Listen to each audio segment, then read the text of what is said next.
আসসালামু আলাইকুম। আমি এখন অ্যাক্সিলেটরে করে উপরে উঠতেছি।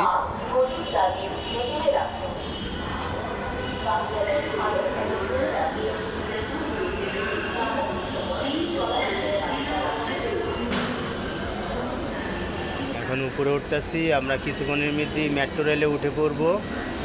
তো আমাদের মূল উদ্দেশ্য হচ্ছে শাহবাগ পর্যন্ত একটা বিশেষ কাজে বাইরেছি, যা দ্রুত গন্তব্যে পৌঁছানোর জন্য।